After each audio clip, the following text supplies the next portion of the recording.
도나토와 영상으로 떠나는 나홀로 집에서 성지순례.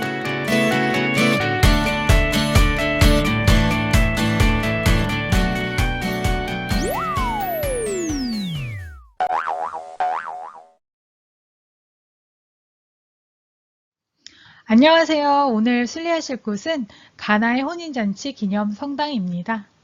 이곳은 키파르카나라고도 불려지는데요. 나자렛에서 북동쪽으로 약 6km 떨어진 작은 도시입니다. 이곳 카나의 혼인잔치 기념 성지도 프란치스코 수도회에서 지켜오시면서 1881년 봉헌한 성당이 마을 중심에 위치를 하고 있어요.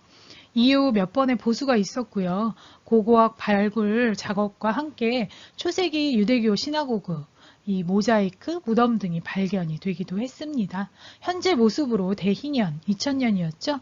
재건축된 그런 모습을 하고 있습니다. 이곳은 빛의 신비 2단의 장소입니다. 예수님께서 카나의 첫 기적을 행하심을 묵상합시다. 바로 이 장소인데요. 저희가 성경 말씀 먼저 전해 듣고 또 이야기를 나눠보도록 하겠습니다. 요한복음 2장 1장부터의 말씀입니다. 사흘째 되는 날 갈릴레아 카나에서 혼인잔치가 있었는데 예수님의 어머니도 거기에 계셨다. 예수님도 제자들과 함께 그 혼인잔치의 초대를 받으셨다. 그런데 포도주가 떨어지자 예수님의 어머니가 예수님께 포도주가 없구나 하셨다. 예수님께서 어머니에게 말씀하셨다. 여인이시여, 저에게 무엇을 바라십니까? 아직 저의 때가 오지 않았습니다. 그분의 어머니는 일꾼들에게 무엇이든지 그가 시키는 대로 하여라 하고 말하였다. 거기에는 유다인들의 정결례에 쓰이는 돌로 된 물독 6개가 놓여 있었는데 모두 두세 동이들이었다. 예수님께서 일꾼들에게 물독에 물을 채워라 하고 말씀하셨다.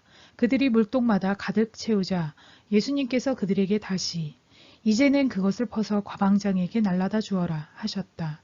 그들은 곧 그것을 날라갔다. 과방장은 포도주가 된 물맛을 보고 그것이 어디에서 났는지 알지 못하였지만 물을 퍼간 일꾼들은 알고 있었다. 그래서 과방장이 신랑을 불러 그에게 말하였다. 누구든지 먼저 좋은 포도주를 내놓고 손님들이 취하면 그보다 못한 것을 내놓는데 지금까지 좋은 포도주를 남겨두셨군요. 이렇게 예수님께서는 처음으로 갈릴레아 카나에서 표징을 일으키시어 당신의 영광을 드러내셨다. 그리하여 제자들은 예수님을 믿게 되었다.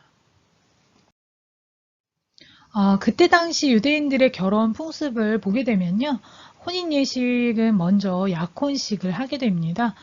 약혼은 법적으로 진행이 되고요. 신부의 아버지 집에서 신랑과 증인이 준비한 서약서에 서명을 하면서 이제 첫 혼인의 진행이 되는 거죠. 그러고 나서 약혼식이 끝나고 1년 정도 서로 떨어져서 지내면서 각자 준비를 하게 돼요. 신부는 결혼 의복과 보석을 준비를 하고요. 남편은 집을 마련하고 혼인 잔치를 준비를 하게 됩니다. 성모님과 요셉 성인도 약혼을 하신 후에 혼인을 하게 되셨죠. 그래서 이게 유대인 풍습이고요. 그리고 나서 신랑이 자기 집에 성대한 잔치를 준비를 해놓고 신부 집에 와요. 그래서 신부를 다시 데리고 신랑 집에 가서 혼례를 이렇게 치르게 되는데 성경에 등장하는 열처녀의 비유가 결혼 예식의 마지막 단계인 혼인잔치인 것입니다. 이때 신부의 들러리, 즉 비유에 등장하는 열처녀들은 먼 거리까지 나가서 이 길을 모르는 신랑을 마중을 해야 돼요. 그래서 그를 신부 집에 바래다주는 굉장히 중요한 역할을 했습니다. 그리고 나서 신랑과 신부, 이 두 사람이 혼례를 치르러 가야죠. 그래서 신혼집으로 가는 행렬에도 함께 참석을 합니다. 혼례의 경우 보통 저녁에 치러졌다고 하는데요. 이 너무 더운 중동 날씨, 환경 때문이라고 할 수가 있겠죠. 그래서 신부의 들러리들은 신랑을 마중을 하고 있는데 멀리서 신랑이 올 때는 시간을 정확하게 그때 당시에는 알 수가 없기 때문에 어떤 때는 신랑을 아주 오랫동안 기다리는 경우도 있었다고 합니다. 그래서 준비된 신부의 들러리들은 항상 여분의 기름을 넣어둔 그 그릇을 가지고 다녔다고 해요. 그래서 예수님 비유 말씀 중에 열처녀의 비유에 이 혼례를 보고 알아듣기 쉽게 천국에 관련된 그 말씀을 비유를 해주신 거죠. 그때 당시 이 혼인잔치의 경우에는 처녀는 일주일 내내 잔치를 했다고 하고요. 과부일 경우에는 3일이나 잔치를 했다고 합니다. 유대인들에게는 포도주가 굉장히 중요한데요. 물이 부족한 곳이기도 하고요. 건기 때는 거의 비가 내리지 않기 때문에 마실 물조차 부족했죠. 그래서 물이 없이 이 견디기 힘든 시기에 포도를 수확하면서 포도주를 통해서 갈증을 해소하기도 하면서 아주 중요한 이 포도는 은총이자 또한 안식이라고 이렇게 생각을 했었죠. 그래서 잔치에 포도주가 떨어진다는 것은 이 축하객들에게 굉장히 신뢰이기도 했지만 워낙에 오랫동안 잔치를 하고 많은 사람들이 오는 이 잔치라서 간혹 포도주가 떨어지는 일이 벌어지곤 했다고 합니다. 이 집에도 포도주가 떨어졌습니다. 네, 이를 같은 어머니의 마음으로 안타까워하신 성모님께서 포도주가 없구나 하고 말씀을 하셨을 때 예수님께서는 냉정하게 아직 저의 때가 오지 않았습니다 라고 말씀은 하시지만 성모님께서 예수님께서는 이 안타까운 상황을 그냥 내버려 두시지 않으실 거란 믿음에 그곳 일꾼들에게 무엇이든지 그가 시키는 대로 하여라 하고 이렇게 말씀을 하십니다. 그래서 이로 인해서 예수님께서는 일꾼을 시켜서 6개의 항아리에 물로 가득 채우라고 말씀을 하시고 이 물을 모두 최상의 포도주로 바꾸시는 첫 번째 표징을 행하시게 됩니다. 마지막까지 좋은 술을 내놓는 신랑을 칭송까지 받게 되죠. 그래서 성모님에 대한 신신 공경을 강조하는 의미를 부여하는 대목이기도 한데요. 성모님께서는 주위의 도움을 반영을 해서 예수님께 알리시죠. 하지만 여인이시여 저와 무슨 상관이 있습니까? 라고 이렇게 말씀을 하세요. 예수님께서는. 그래서 인간적인 가족관계보다는 예수님의 제자로서 성모님을 나타내시면서 말씀을 하시는데요. 무엇이든 그가 시키는 대로 하여라 하고 하시면서 결국 성모님께서는 기적을 행하시게끔 적극적 도움을 주시는 역할을 하시게 되는 거죠. 이는 하늘나라와 인간 사이의 중재자로서 성모님의 역할을 나타내는 대표적인 사례이기도 합니다. 프란치스코 교황님께서 언급하셨던 성모님은 바로 온유한 사랑의 혁명가라고 이렇게 딱 맞는 표현을 해주십니다. 물론 예수님께서도 거절은 하셨지만 어머니께 순종하기 위해 생각을 바꾸시고 기꺼이 부탁을 들어주시는 순간이기도 합니다. 예수님의 신성을 처음으로 나타내는 그런 순간입니다.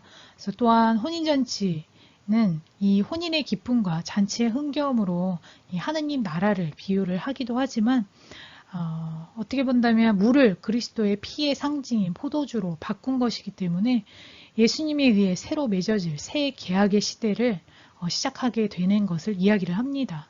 최후의 만찬에서 십자가에 이르기까지 이 모든 일을 완성시킬 더욱 중요한 사건이라고 할 수가 있을 것 같습니다.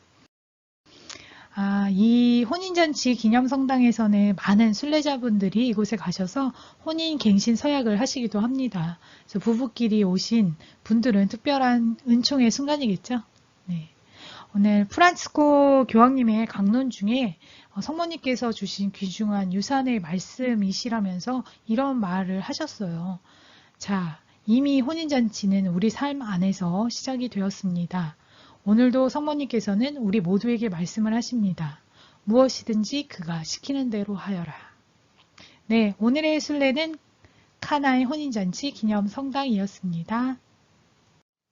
주님, 오늘 축복받은 카나 성지에 와서 혼인 서약을 새롭게 한 부부들에게 혼인 성사의 은총을 더욱 풍부히 내려주시고 여생 동안 하느님과 더욱 결합되어 부부의 사랑을 꽃피우고 축복받는 나날이 되게 하소서. 주님, 저희의 기도를 들어주소서. 주님, 오늘 혼인 서약을 새롭게 하신 이들의 가정을 축복하시어 부모의 책임을 다하게 하시고 부모의 모범을 따라 자녀들도 하느님을 섬기고 부모에게 효도하며 성가정이 되게 하소서. 주님, 저희의 기도를 들어주소서. 주님, 여기 모인 저희들과 저희 가정을 위하여 기도하오니 카나 혼인잔치 때 베풀어 주신 축복을 저희와 저희 가정에도 내려주소서. 주님, 저희의 기도를 들어주소서. 자비와 사랑의 하느님, 오늘 혼인서약을 새롭게 한 여러분과 여기 모인 저희가 세상에 사는 동안 신앙생활에 더욱 충실하게 하시고 이 세상에서 하느님 사랑의 증인이 되게 하소서. 우리 주 예수 그리스도를 통하여 비나이다. 아멘.